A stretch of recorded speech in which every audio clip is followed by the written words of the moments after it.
পিলখানাতে কয়েকজন শহীদের লাশ আগুনে পোড়ানো হয়েছে। এটা কাদের লাশ পোড়ানো হয়েছে আপনারা জানেন? যেই আর্মি অফিসারগুলো বিডিআর এর পক্ষ থেকে এই আন্দোলনকে ওখানে হত্যাকাণ্ডকে ঠেকানোর চেষ্টা করেছিল, ওই অফিসারদেরকে লাশ পোড়ানো হয়েছে। শুধুমাত্র তৎকালীন দলীয় নেতাদেরকে বা কর্মীদেরকে এই চাকরিতে ভর্তি করানোর জন্য এই তকমা দিয়ে আমাদের 18,519 জনকে চাকরি থেকে চাকরিচ্যুত করা হয়েছে। আরে ভাই, বিদ্রোহ করেছে কারা? আপনাকে একবার খবর নিয়েছেন? পিলখানার বাইরে যতগুলো ইউনিট আছে সকাল 9টা থেকে 26 তারিখ বিকাল 3টা পর্যন্ত প্রত্যেকটা ইউনিটের অফিসার চলে গেছেন। ওরা কি বিদ্রোহী না? প্রিয় সংগ্রামী ভাইরা, আপনারা সকলেই জানেন 2009 সালে 25-26 ফেব্রুয়ারি পিলখানা একটা পরিকল্পিত হত্যাকাণ্ড হয়েছিল। কিন্তু সেই পরিকল্পিত হত্যাকাণ্ডকে লুকানোর জন্য বিদ্রোহের তকমা দিয়ে হাজার হাজার বিডিআরকে চাকরিচ্যুত করা হয়েছে। শুধুমাত্র তৎকালীন দলীয় নেতাদেরকে বা কর্মীদেরকে এই চাকরিতে ভর্তি করানোর জন্য এই তকমা দিয়ে আমাদের 18,519 জনকে চাকরি থেকে চাকরিচ্যুত করা হয়েছে। প্রিয় ভাইয়েরা, তাতেও তারা ক্ষান্ত নয়। পিলখানাতে 57 সেনা কর্মকর্তা সহ সর্বমোট 74 জন শহীদ হয়েছেন, কিন্তু বারবার প্রকাশ হয় 57 সেনা কর্মকর্তা। নো, উনারা আমাদের বিডিআর কর্মরত ছিলেন, উনারা আমাদের বিডিআর কর্মরত।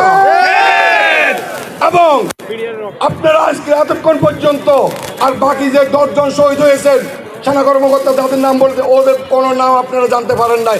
এখানেও একটা বৈষম্য। প্রিয় ভাইয়েরা, এরপরে আপনারা দেখেন আমাদেরকে পুরা বাংলাদেশের ভিতরে 18,519 জনকে বিশেষ কোর্ট, তৎকালীন সরকারের কালো আইনের ইঙ্গিতে বিশেষ কোর্ট তৈরি করে আমাদেরকে চাকরিচ্যুত করা হয়েছে। অবিলম্বে এই বিশেষ কোর্ট বাতিল করে আমাদের 18,519 জনকে চাকরিতে পুনর্বহাল করতে হবে।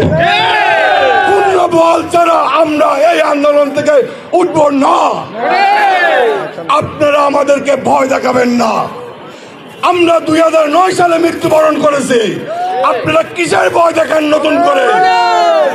আপনারা মিটিং করবেন, করেন, আমাদেরকে চাকরিতে পুনর্বহাল করে মিটিং করেন। আপনারা মিটিং করবেন, করেন, আমাদের নিরপরাধ ভাইদেরকে জেল থেকে মুক্তি দিয়ে মিটিং করেন।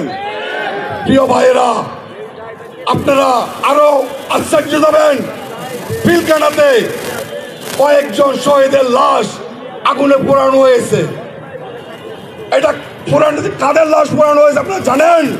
যেই আর্মি অফিসারগুলো বিডিআর এর পক্ষ থেকে এই আন্দোলনকে ওখানে হত্যাকাণ্ডকে ঠেকানোর চেষ্টা করেছিল, ওই অফিসারদেরকে লাশ পোড়ানো হয়েছে।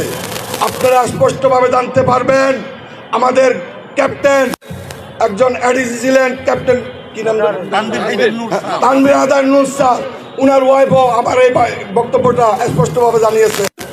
আমরা প্রতিটি লাশের আমরা পুনরায় তদন্ত চাচ্ছি এবং ডিএনএ টেস্ট চাচ্ছি, এবং তাদের পরিবারকে ডিএনএ টেস্ট অনুযায়ী লাশ বুঝাই দিতে হবে লাশের। প্রিয় ভাইয়েরা, আমাদের এই হত্যাকাণ্ডকে নিয়ে, বিডিআর এর হত্যাকাণ্ডকে নিয়ে যারা একত্রিত ফোকাস না করে যে সমস্ত আর্মি অফিসারকে চাকরিচ্যুত করা হয়েছে চাকরি থেকে, প্রত্যেক সেনা কর্মকর্তাকে তাদেরকে চাকরিতে পুনর্বহাল করতে হবে। শুধু আমরা নয়, আমাদের সাথে সেনা কর্মকর্তাকেও চাকরিচ্যুত করা হয়েছে, কারণ তারা বিডিআর এর পক্ষে মুখ খুলেছিলেন, সত্য প্রকাশ করতে চেয়েছিলেন, তাই তাদেরকে আমাদের মতো তকমা দিয়েছে, তারাও বিদ্রোহী। আরে ভাই, বিদ্রোহ করেছে কারা? আপনাকে একবার খবর নিয়েছেন?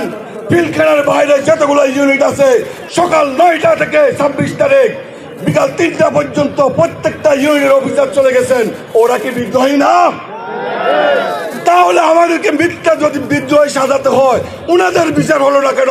আমি এখন জানাচ্ছি উনাদেরকেও বিচারের আওতায় আনতে হবে।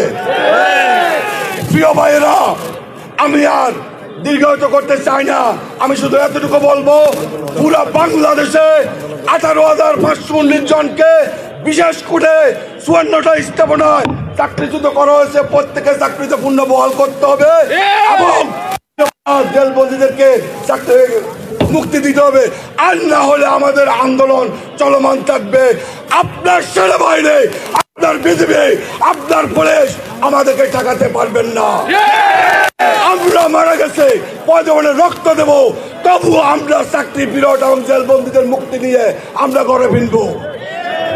আপনারা স্পষ্ট মনে রাখবেন, আমাদের সাথে ছাত্র জনতা আছে, আমাদের সাথে কেন্দ্রীয় সমন্বয়ক আছেন, আমাদের সাথে দেশবাসী আছেন, আমাদের সাথে সুশীল সমাজ আছেন, আমাদের সাথে রাজনৈতিক নেতৃবৃন্দ আছেন।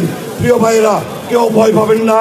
আমরা এতগুলো সদস্য বা এতগুলো লোকের সাপোর্ট নিয়ে আমরা রাস্তায় নেমেছি।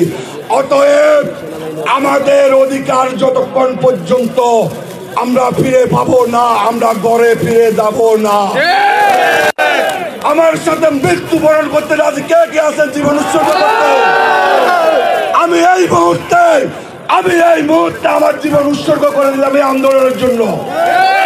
প্রয়োজনে আমি সর্বপ্রথম লাশ হব, তবু আপনারা আন্দোলনটাকে রাখবেন না। আমরা ছাত্র আন্দোলন থেকে শিখেছি, একজন সমন্বয়ক যদি মারা যায় বা গ্রেপ্তার হয়, দ্বিতীয়বার আরেকজন সমন্বয়ক, ঠিক তখন আপনারা প্রত্যেকে সমন্বয় ঘোষণা করে আপনাদের আন্দোলন চালিয়ে যাবেন। জয় বিডিআর।